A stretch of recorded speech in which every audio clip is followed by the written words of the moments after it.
অধিকাংশ মানুষই কিন্তু জানে না মাত্র 2টা আলু দিয়ে এত মুচমুচে 10 মিনিটের ভিতরে এত মজার একটা নাস্তা বানিয়ে বাচ্চাদের খেতে দেওয়া যায়। আপনারা কিন্তু টিফিনে বা মেহমান আসলেও দিতে পারেন, মেহমান বসিয়ে রেখে 10 মিনিটে এই নাস্তাটি বানিয়ে নিতে পারেন। যাই হোক, এখানে কিন্তু আমি 4টি আলু নিয়েছি। আপনারা পরিবারের সদস্য হিসাব করে আলুটা নিয়ে নেবেন। এবার একটা ম্যাশদানি দিয়ে এটাকে ভালো করে ম্যাশ করে নিতে হবে, যাতে করে আলুটার মাঝে কোনো গোটা গোটা না থাকে।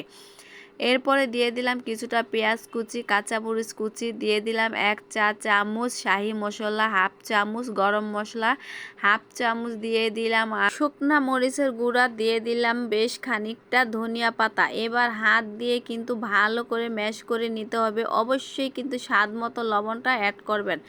ভালো করে ম্যাশ করে নেওয়ার পর এর সাথে অ্যাড করে দিলাম আমি আটা। আপনারা চাইলে ময়দা বা বেসন ব্যবহার করতে পারেন। তো আমি কিন্তু বারবার আটাটা দিয়েই ম্যাশ করে নিয়েছি, একসাথে কিন্তু আটা দিতে যাবেন না। এবার লাগবে একটা ডিম। ডিমটার মাঝে সামান্য পরিমাণের লবণ দিয়ে আমি ফেটিয়ে নিয়েছি। এবার আলুটাকে আমি যে মথে রেখেছিলাম সেটাকে গোল শেপ করে বানিয়ে নিব।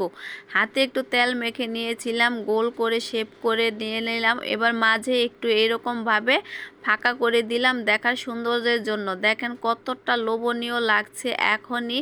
তো প্লেটের মাঝে আমি কিন্তু একটু আটা ছিটিয়ে দিয়েছিলাম, যাতে করে উঠানোর সময় আমার কোনো সমস্যা না হয়।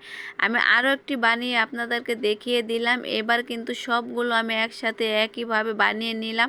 দেখতে কিন্তু মাশাআল্লাহ খুব সুন্দর হয়েছে। এবার আমি এই ডোনাটাকে সুন্দর করে ডিমের ভিতরে চুবিয়ে ব্রেড ক্রাম্ব দিয়ে কোট করে নিব। আর অল্প করে কোট করে নেবেন। দেখতে কতটা লোভনীয় হয়েছে। আর হাত দিয়ে ভালো করে একটু নিতে হবে। আর এই যে ভিতরে যে ছিদ্রটা, এটার ভিতরেও কিন্তু ভালো করে কোট করে নিতে হবে। সবগুলো একইভাবে কিন্তু আমি এইভাবে কোট করে নিলাম। ঘরে যদি কোনো কিছু না থাকে, এরকম দেখবেন 2-3টা আলু আছে কিনা, সেটা দিয়ে এরকম একটা নাস্তা বানিয়ে দিবেন বাচ্চাদের। দেখবেন মুখরোচক এই নাস্তাটি বাচ্চারা খুব খুশি হয়ে খেয়ে নেবে। আমি একটা প্যানের মাঝে কিছুটা তেল আগে থেকে গরম হতে দিয়ে রেখেছিলাম। আর আমি এই তেলটাকে কিন্তু হাই হিটে গরম করে এখন লো হিটে ভেজে নিচ্ছি। আর লো হিটে কিন্তু এটা ভেজে নিতে হবে, তা না হয়তো দেখা যায় উপর থেকে এটা একদমই ক্রিস্পি হবে না আর পুরে কালো হয়ে যাবে। তো ধৈর্য সহকারে ভেজে নেবেন। দেখেন কতটা লোভনীয় হয়েছে। আর বাচ্চারা খেয়ে তো ভীষণ খুশি। আপনারা কিন্তু বিকেলে চায়ের আড্ডায় এই নাস্তাটি রাখতে পারেন। ছোট থেকে বড় সবাই পছন্দ করবে। ভাবা যায় মাত্র 2টা আলু দিয়ে এরকম একটা নাস্তা, মাত্র একটি উপকরণ দিয়ে এত মজার একটি নাস্তা হলে আর কি লাগে। দেখেন দেখতে কতটা লোভনীয়। আর কালারটা কিন্তু মাশাআল্লাহ খুব সুন্দর হয়েছে, খেতেও কিন্তু ভীষণ মজা।